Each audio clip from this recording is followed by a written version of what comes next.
So, how do your products use or challenge conventions, and how do they represent social groups or issues?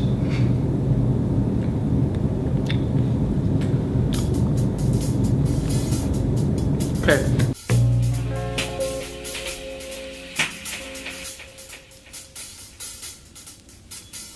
So in our film, GRATIFLY 2018, the Dream Team and I tackled the word conventions through many ways. Now, the first way we did that was through terms of genre.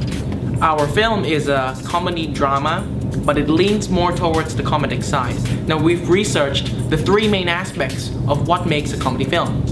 The first one is pregnant pause, slapstick, comedic timing.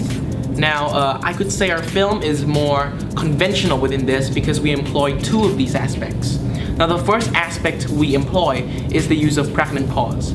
As seen in the Joker's bomb misconception timing thing in The Dark Knight, inserted here, he accentuates this moment by having the silence, by having things seem out of place, which correlates very well with our revelation when the protagonist finally notices that there are girls out there. So, you know, it's kind of funny. We also have a comedic timing with Mr. Bean's series where he glares at the car, which has just been crushed by a tank, by the way. And this also correlates to our film where the protagonist, the boy, just glares where the door just closes on him. You'll see what I mean right here, right? Our product, though, challenges the conventions where it could be questioned of its conventionality in slapstick. We don't exactly use slapstick humor because it is hard to do, hard to edit, and it's not exactly what we want. We want to lead people from watching our films. Not, oh, remember that scene? There's a lot of blood there, or my God, the fly hit him, or it's more subtle. It's more implicit, hinted of the true threat. The threat, not the confrontation, but the threat that lies undermines throughout the whole film of the fly's presence, of the cinematographic angles, of the high, vulnerable angles, etc. So our one is less coercion, but more consentive and threatening. So therefore, all in all, we do challenge some aspects of the comedy, but obviously we do employ most of the comedic aspects. Now, in terms of our conventional narrative by Todorov's theory, the equilibrium is kept at the entrance, where the micro elements of the tiny mise-en-scene, the rhythmic hits of the fingers with So Happy Together, as well as the cinematography following and tracking the protagonist very well as enough screen time balance throughout, continuity, so it's kept. Disruption is also seen in Act 1 Food, where the door hits him, the food changes into the phone, accompanied by the sound effects, of course, and the zoom out to accentuate this moment of the disruption. We've also had the cut of the Happy Together, so music's also gone off too. Recognition is also kept in Act 2 of the social scene, in which I guess our film has referenced Jaws, where the dolly zoom, as well as my homemade, well, the sound effects here, makes it comedic, but also accentuates this revelation. Where we don't keep this, however, is the repair stage. We don't have a repair stage at all.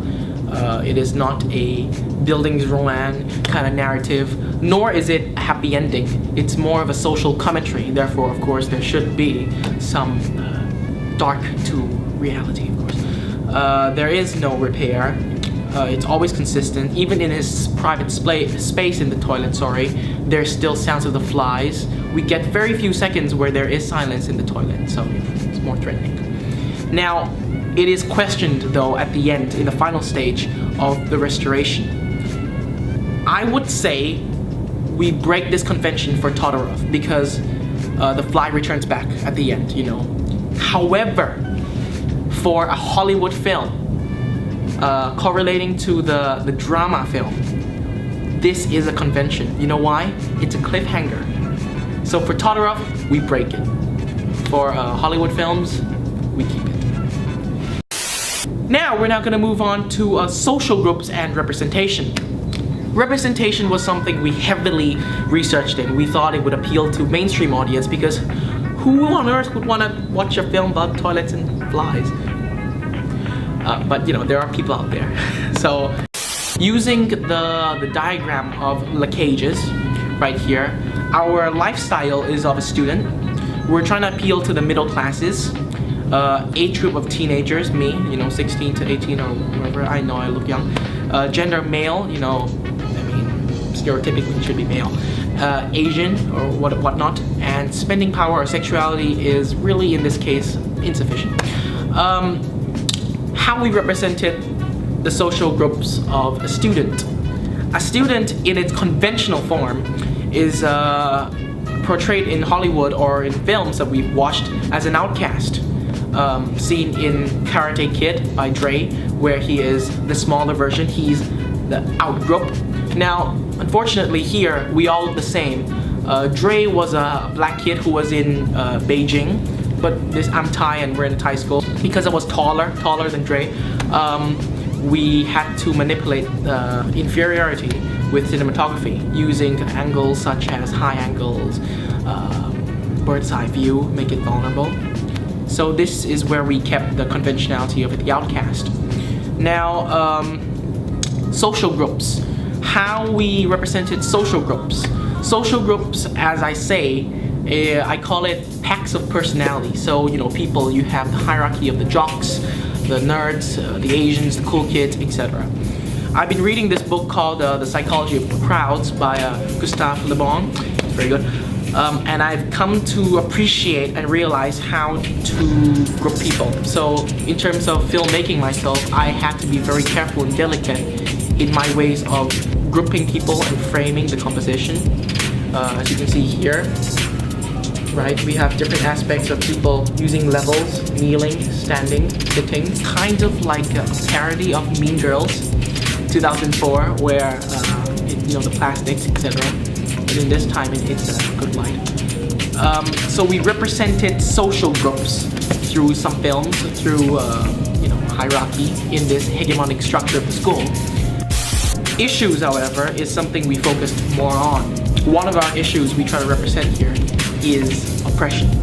Now, as you know, this is a social commentary. We're trying to get the message out through our dominant ideology that there is hegemony by the branding, by the ideologies, by the hegemonic readings of the conglomerates. Oppression of hegemony here is freedom of speech. Now in Act 2 social scene, where the boy tries to say something, he is then replaced with the static sound. Now this loud diegetic sound surely covers up whatever he has to say, and we can't make of his words what he wants to say. Using static here, it's almost in a way kind of saying that he's not in tune with the society. You know, he's oppressed. Oh, yeah, I know I'm clever. He put the knives on a cage or jail. Also social commentary on how not only freedom of speech, but intellectual property or things that people want to say are contained by the smallest thing. Speaking of that, we tackled the issue of excessive branding, also brainwashing. As I mentioned earlier, it's with the occasional and frequency in the proliferation of the loud noises later on during the film of Ajax, Shamba, blah blah blah, where eventually, from being able to hear it, it gets instilled in his head. So right till the very end, it follows him throughout to his bedroom. You know, this branding, this media, this instilling in the head, it's what makes us. It's almost an aura following him. And that's exactly what we are. What we're trying to say here is that media is not responsible for whether we can trust something or not. It's not water that makes us up. It's not traditions or culture. In this age, it's the media that makes us. And that is what shapes us today. And so that concludes the first section of question 1. Fantastic.